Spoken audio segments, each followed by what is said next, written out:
Pessoal, passando para o nosso último tópico, síndrome mediastinal. Então, vamos lá, vamos relembrar os contornos, né, as silhuetas que a gente consegue ver pela radiografia, tá? Então, aqui em cima a gente vai ver os vasos braquiocefálicos, aqui a gente vai ver a veia cava superior, átrio direito. À esquerda, veia vasos braquiocefálicos, arco aórtico, tronco da pulmonar, ventrículo esquerdo. Então, vamos lá. Lembrando aqui das estruturas, observe no esqueminha, vasos braquiocefálicos dos dois lados lá em cima. Aqui veio a cava superior, átrio direito, vasos braquiocefálicos, aorta, tronco da pulmonar, ventrículo esquerdo, tá? Então, só para vocês lembrarem do mediastino, que é essa porção aqui entre os dois pulmões, esse espaço, tá? Eu falei para vocês lá no comecinho das nossas aulas que o mediastino é dividido em compartimentos. Então, o compartimento anterior, ou pré-vascular, o compartimento médio ou visceral e o compartimento posterior ou paravertebral, tá? Lembrando que não há um plano tecidual, não há um limite anatômico entre esses compartimentos, né? Um tecido que separe, tá? Então, é uma divisão para facilitar, então, a elaboração de diagnósticos diferenciais, tá? Então, portanto, tem lesões que não vão respeitar os nossos limites, né? E vão ocupar mais de um compartimento, tá?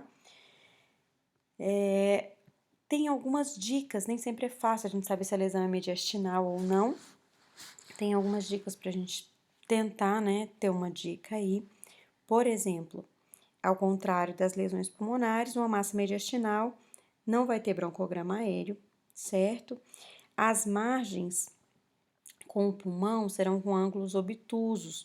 Então, quando uma lesão é pulmonar, como essa aqui, forma ângulos agudos, certo? E quando a lesão é mediastinal, vai formar esses ângulos mais obtusos. E as linhas mediastinais, né? Então, linha paratraqueal, paraórtica, recesso asgo-esofágico, linha paravertebral, né? As linhas podem ser interrompidas, certo? Então, aqui a gente tem um exemplo de uma lesão pulmonar, em que a gente vê ângulos agudos com a parede torácica, e aqui a gente tem uma lesão mediastinal, em que a gente vê esses ângulos obtusos, tá? Então, não é uma regra, mas ajuda a gente. Então, vamos falar de cada compartimento. Compartimento anterior ou pré-vascular. Tem como limite aqui anteriormente o externo e posteriormente o pericárdio, a aorta e os vasos braquiocefálicos. O que tem nesse espaço, então? Timo, linfonodos, as artérias mamárias internas e gordura. As principais patologias do mediastino anterior são lesões tímicas, como cistos, hiperplasia, timoma, carcinoma, tá? Tumores de células germinativas, linfoma, linfonodomegalias e bócio tireoidiano mergulhante. Existe um mnemônico para a gente lembrar das principais hipóteses diagnósticas de massa de mediastina anterior, que são os 4 T's, que seriam timo, teratoma, tireoide e o terrível linfoma, tá, gente? Cai em prova, lesões de mediastina anterior, e esse mnemônico aí ajuda a gente a lembrar, tá? Então, vamos ver exemplos. Aqui é um caso de bócio mergulhante, reparem que isso aqui é o lobo esquerdo da tireoide, tá tão aumentado que vai entrar aqui na caixa torácica, tá? Direita e esquerda. O esquerdo que tá aumentado, empurrando, inclusive, a via aérea.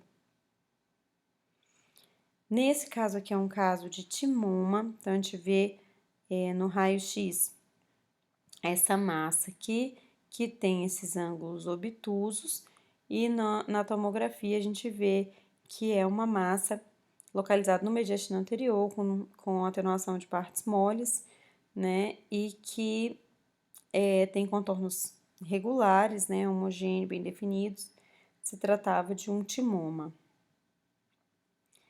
Nesse caso, a mesma coisa, então, uma massa no mediastino anterior, também era um timoma.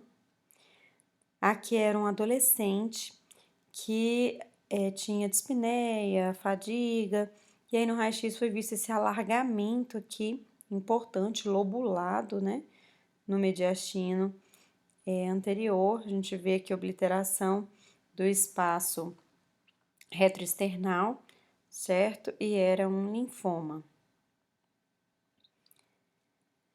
Nesse caso, a gente tem essa massa aqui também, com esses ângulos obtusos. A gente percebe que essa lesão ocupa o mediastino anterior e médio, né? E a gente percebe também que a gente consegue ver os vasos hilares, né, através da massa. Então, provavelmente, essa massa não está no hilo, tá? Não é pulmonar. Aqui um caso de tumor de células germinativas, então a gente tem uma massa cística com septações, né? Com septos que realçam, e era um tumor de células germinativas, tá? Reparem que ele também não respeita os limites, né? Tá pegando mediastino anterior e médio, talvez até um pouco do posterior também. Nesse caso aqui, o paciente com carcinoma pulmonar de pequenas células, no PA a gente vê então essa faixa aqui, né, paratraqueal lobulada à direita, né, perdeu a silhueta normal aqui. E no perfil a gente vê essa densidade sobre a aorta ascendente preenchendo aqui o espaço retroesternal.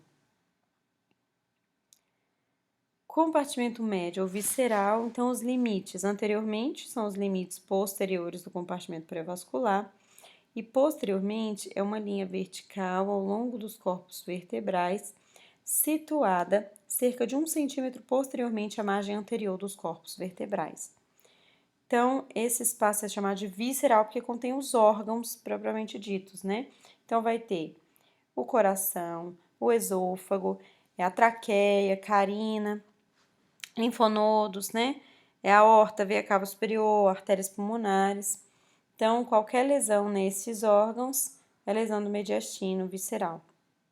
Linfonodomegalia, lesão de traqueia, cisto broncogênico, tumor esofágico, hérnia esofágica, varizes paraesofágicas, lesões do coração, pericárdio, grandes vasos. Então, aqui é um exemplo de um aneurisma aórtico, né? Percebam que ocupa aqui o mediastino anterior e médio, até posterior, né? A gente já tinha visto essa lesão, esse tipo de lesão, né? Alargamento mediastinal, e no perfil a gente vê bem o arco aórtico bem dilatado. Nesse caso aqui é um lipoma pericárdico, observem aqui a massa e observem a densidade, né? A atenuação de gordura, era só um lipoma, tumor benigno. Aqui era um linfoma que ocupava mediastino anterior e médio, tá? Os dois, então lembra que a gente procura ver qual compartimento para tentar estreitar as hipóteses diagnósticas, mas muitas lesões não vão respeitar as linhas do compartimento, certo? Observe essa tomografia, janela de mediastino, janela de pulmão. Então, o que vocês estão vendo aqui? Aqui é o coração. O que vai ter aqui, gente? Pensa um pouquinho. No aspecto no axial, olha o aspecto no plano sagital e no plano coronal, que tá bonito de ver, ó. Pessoal, esse aqui é o estômago, tá? Que tá passando. Olha aqui, a gente vê a mucosa gástrica venível líquido. Então, esse aqui é uma hérnia de hiato, tá? Lesão de mediastino médio. O estômago subiu para a caixa torácica. Outro caso aqui de hérnia hiatal, aqui eu só tenho raio-x, mas vejam que a gente vê o nível líquido aqui, né? Melhor vista ainda no perfil, ocupando o mediastino médio. Compartimento posterior, paravertebral. Então, os limites, anteriormente, os limites posteriores do compartimento visceral e posteriormente, uma linha vertical aqui traçada contra a margem posterior da parede torácica. Os componentes, tecidos paravertebrais, gânglios simpáticos, raízes nervosas, linfonodos, pequenos vasos e vértebras. A maioria das massas do mediastino posterior são de natureza neurogênica, tá? Nervos. Então, podem ser, então, tumores neurogênicos, hematopoiese extramedular e lesões infecciosas e pós-traumáticas da coluna. Aqui a gente tem um exemplo de hematopoiese extramedular. Hematopoiese extramedular está associado geralmente a hemoglobinopatia congênita ou leucemia, linfoma. Geralmente o que envolve é fígado e baço, né? Mas o acometimento torácico se dá, sim, com essas massas lobuladas bilaterais paravertebrais, tá? Com densidade de partes moles. Aqui é outro caso, ó, parece que é um alargamento mediastinal, né? E são essas massas lobuladas aqui paravertebrais, hematopoiese extramedular. Aqui é um tumor neurogênico também, a gente vê que sai aqui da região paravertebral. Aqui um schwannoma, então uma massa, né, bem volumosa, de mediastino posterior, pegando aqui o mediastino médio também, né? Então, pessoal, para avaliação por imagem do mediastino, a radiografia é usada para o rastreamento, tá? Então, só rastreamento, a gente não consegue avaliar bem lesões de mediastino com raio-x, mas o raio-x vai ter baixo custo, alta disponibilidade e baixa sensibilidade. Lembrar sempre de pedir 2 incidências, ficar atento às linhas mediastinais, né? E a compartimentalização do mediastino no perfil para a gente identificar e conseguir pensar em hipóteses diagnósticas.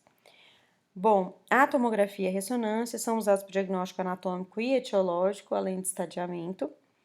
E o PET-CT é útil no estadiamento de doença, detecção de recorrência e monitoramento de resposta ao tratamento, tá?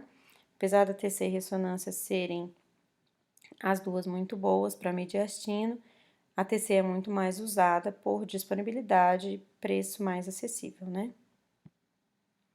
E finalizamos nossa aula por hoje.